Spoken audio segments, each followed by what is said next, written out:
Hello guys, welcome to conceptual. तो आज हम एमपीसी यानी कि मॉनेटरी पॉलिसी और मॉनेटरी पॉलिसी कमेटी के बारे में पढ़ेंगे। मॉनेटरी पॉलिसी के अंदर कौन कौन से इंस्ट्रूमेंट्स आते हैं? CRR, SLR, repo rate, MSF rate, OMO, PSL. ये सारे जो हैं वो हमारे मॉनेटरी पॉलिसी के इंस्ट्रूमेंट्स हैं। ये मॉनेटरी पॉलिसी किस चीज़ में हेल्प करती है? सेविंग्स को इंक्रीज़ करने में। कैसे?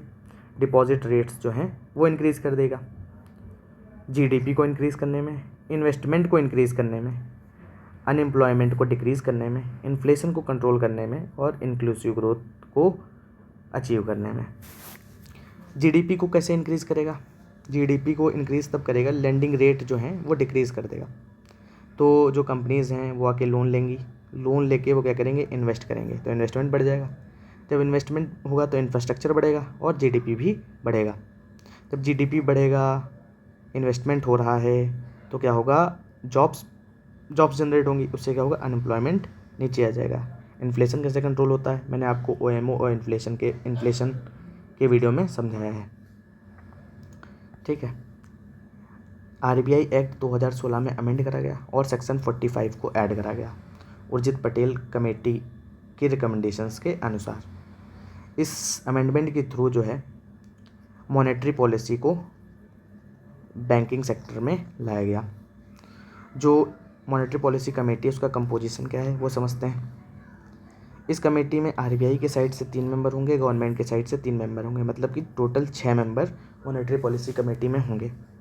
इसमें कौन होगा?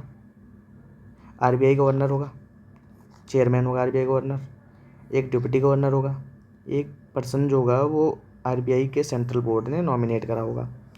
गवर्नमेंट के साइड से भी कुछ मेंबर होंगे। इनका टेन्योर 4 साल होता है और जो गवर्नमेंट साइड से मेंबर होंगे उनका दोबारा रीअपॉइंटमेंट नहीं होता है। आरबीआई साइड के मेंबर का रीअपॉइंटमेंट पॉसिबल है, हो सकता है। टेन्योर जो होता है इनके एक्स ऑफिशियो जॉब्स के टेन्योर से लिंक्ड होता है। एक्स ऑफिशियो मतलब आरबीआई गवर्नर है, वो एक खुद में पोस्ट है। एमपीसी मतलब कि मॉनेटरी पॉलिसी का चेयरमैन बनना एक अदर पोस्ट है, मतलब ये आरबीआई का चेयरमैन होने की वजह से ये एमपीसी का चेयरमैन बन गया। ये क्या चीज़ होती है? एक्स ऑफिशियो मतलब, ठीक है। तो जो मॉनेटरी पॉलिसी कमेटी का सेशन स्टार्ट करने के लिए जो कोरम चाहिए वो 4 पर्सन्स चाहिए मिनिमम। उसमें गवर्नर का प्रेजेंट होना ज़रूरी है। जो मॉनेटरी पॉलिसी कमेटी पे जो लिमिटेशंस हैं, मतलब कि कितनी बार उनको सालाना मिलना ही है, तो वो 4 बार है। मतलब 4 साल में 4 बार वो मिलेंगे ही मिलेंगे। ये लीगली उन पे लिमिट रखी गई है। मैक्सिमम कितनी बार भी मिल सकते हैं, इनफाइनाइट टाइम्स। जो अभी क्या होता है इन प्रैक्टिस में क्या है कि वो एवरी 2 मंथ मिलते हैं, हर 2 साल मिलते हैं। ये ज़रूरी नहीं है कि 2 महीने में ही मिलेंगे, ठीक है। ये मिलके क्या करते हैं? बाई मंथली मॉनेटरी पॉलिसी बनाते हैं। रेपो रेट, जिसे पॉलिसी रेट भी कहते हैं, ये मेजॉरिटी वोट्स के through monetary policy committee decide करती है। जो गवर्नर है, गवर्नर के पास जब ये वोट हो रहे होंगे तो पहली बार में भी गवर्नर को वोट करेगा। अगर वोटिंग इक्वल हो जाती है दोनों साइड से, यानी कि हाँ और ना दोनों इक्वल हैं, तो क्या करेगा? गवर्नर एक कास्टिंग वोट डालेगा। कास्टिंग वोट डाल के वो एक पक्ष को जिता और दूसरे पक्ष को हरा सकता है। एमपीसी जो है मॉनेटरी पॉलिसी कमेटी, वो सिर्फ और सिर्फ रेपो रेट को डिसाइड करती है।